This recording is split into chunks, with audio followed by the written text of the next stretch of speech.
Hi guys, it's Linda with Homeschooling Fun with Linda, and today Grace and I are going to bring you a few of our favorite tips for writing a 5-paragraph essay.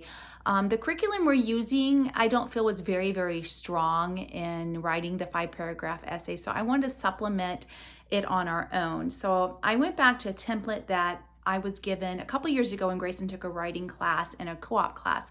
It was Miss Peters or Miss Peterson or whatever. She shared this template with us and I wanted to share with you.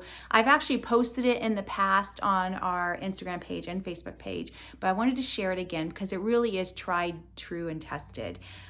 Basically, I want to give you my tips first.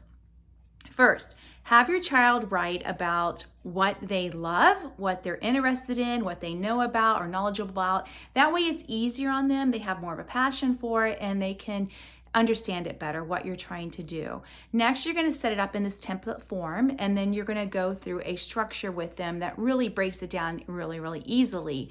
You're going to basically, let me go ahead and share this. So you're going to have the opening paragraph, which we're going to talk about. And in that opening paragraph, you're going to have 3 statements that prove the thesis or the opening statement. And then you're going to write out the 3 statements from above that they're trying to prove or talk about. And then you're going to have a closing paragraph. And we're going to get into that more. But I wanted to first say that always refer back to the diagram in the beginning and make sure your structures are sound. You can add fluff, adjectives, and make it more exciting later. But the most important thing is just to go down and get the diagram out first. Another thing that was hard for Grayson to get through, which I finally think I got through to him, is your essay doesn't have to be real or true when trying to prove a point. What you're basically going to do is just convince the reader. You are proving your statement, sentence, or your thesis. You're proving it and you want them to believe. Unless you're writing something factual or autobiography or something about someone, of course, then it's going to be factual. But if not, your job is to convince the reader. So for example, Grayson was writing an essay on Nerf guns. And one of the opening paragraphs, Nerf guns are a boy's best friend. They are a lot of fun to play with. These popular toy guns can also be a great source of exercise.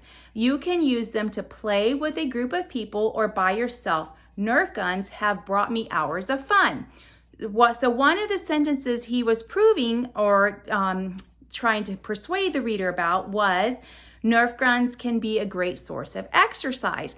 And so I was going over with him and brainstorming some of the ways that it is good exercise, because we all know you play chase and you tag or you whatever. So I was saying, what about the times you slide and jump and dive behind things? And he's like, Mom, I don't always do that. I don't always dive. I just kind of dodge.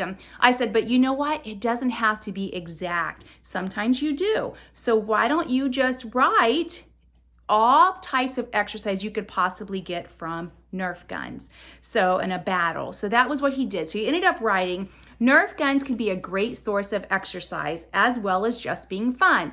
When battling with friends, you will do a lot of running around. You will also find yourself jumping and sliding out of the way of oncoming darts. Carrying around multiple guns and ammunition will also give your arms a real workout. Having a Nerf battle is definitely a lot of exercise. So I had to basically just explain to them, it doesn't have to be factual. Grayson's a follow the rules kind of boy and he likes to do everything properly. So I'd explain to him, this is your essay. Make it fun, convince the reader, follow the format, and then you can go from there and be creative. So that's when he was able to let loose and it clicked with him. I just got to convince the reader on my topic statement and prove each of the statements that I set out below. So here's the template, and I will put this on our Facebook page and our Instagram page. I'm not sure which would be easier for you to print it from. Like I said, I have posted it in the past and it really has helped us. So basically your essay is like a tree, okay? In the root or the bottom of the tree is the most important thing. That's where it stands. So that's going to be the opening statement or your thesis. This is going to be the thing that you are proving or the opening thing that you are writing about. Basically here he said, Nerf guns are a boy's best friend. They are so much fun to play with. So his rest of his essay was then to basically do the first 3 sentences. Okay, so that's his opening statement, okay?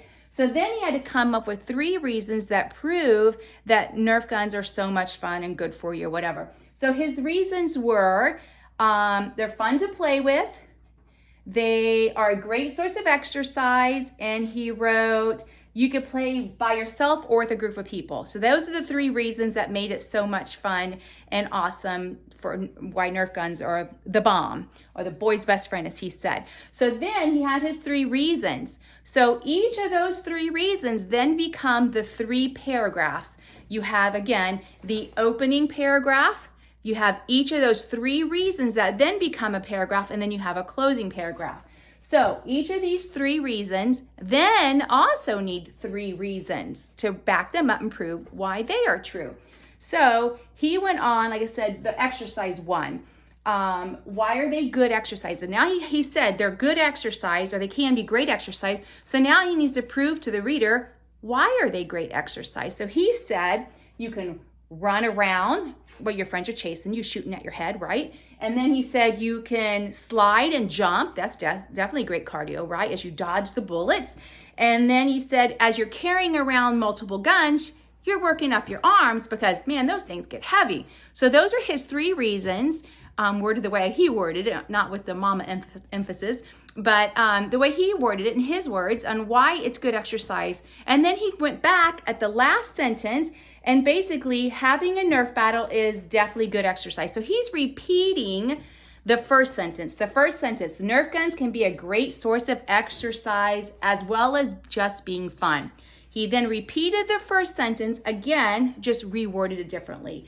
Having a Nerf battle is definitely good exercise. So basically you're setting your example, you're writing your reason, 3 examples, and then you're coming back for the last sentence and you're giving the same reason, just worded differently. And you're going to do that for all 3 of your examples that you've given in the opening paragraph. Then your tree gets so heavy and full of so much information, the fruits start falling off, and that becomes the summary. So then your summary is say your reason again. So his summary would be, it's a Nerf gun is a boy's best friend and is so much fun.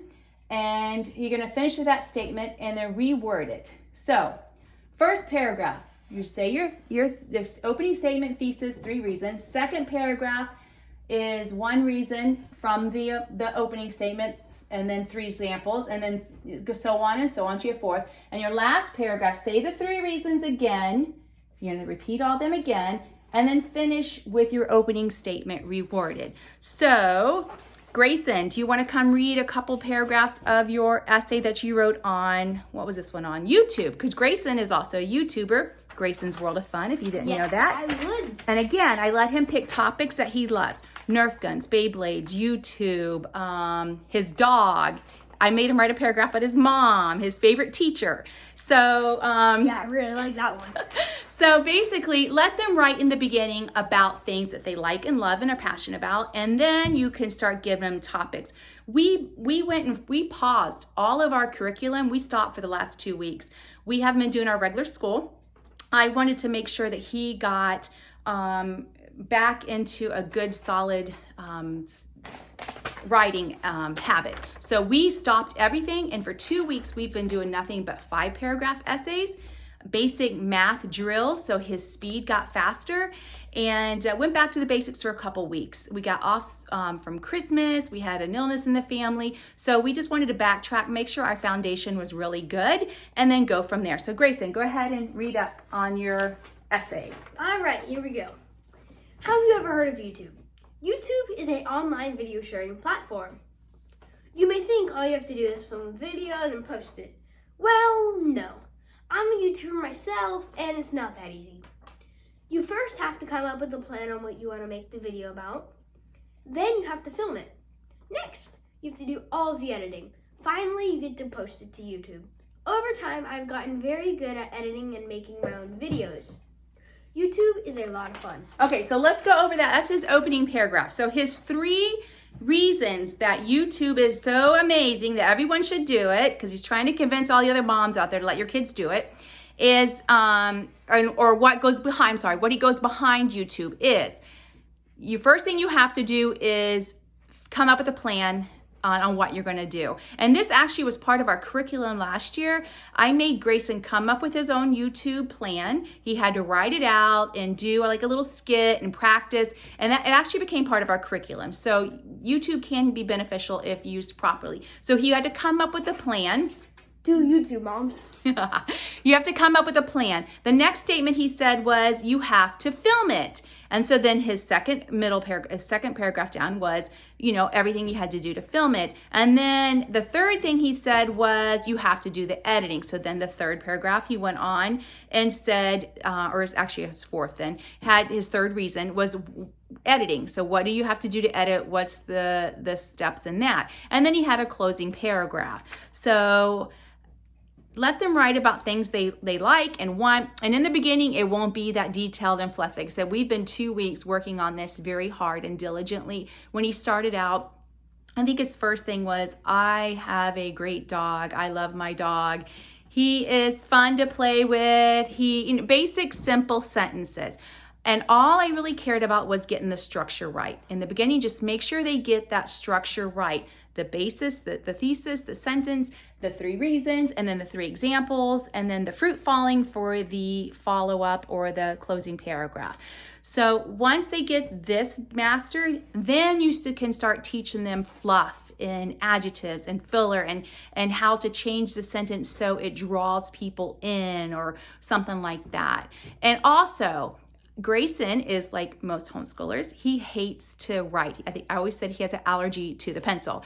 So a couple years ago, we started taking some typing classes, and Grayson has really gotten really good at Word and at typing and using the computer. So he can now open up the documents, type, edit, everything by himself. So he does a rough draft on paper. And again, it was the basic paragraph, the 3 reasons, and the format. And then he wrote the 3 out. He does some sketches, some ideas, and some what he's going to write about, and then he starts typing. For him, typing is easier and faster than writing, but you do whatever's best for your child. So I hope those tips help you. They've really made Grayson a great writer. Tell lots of stories, read lots of books. When you are reading with your child, make sure you point out adjectives and things that really made them go wow when they read that paragraph, and then teach them to incorporate that kind of thing so their readers go wow when they read their work. So I hope that helps you a little bit with the 5-paragraph essay.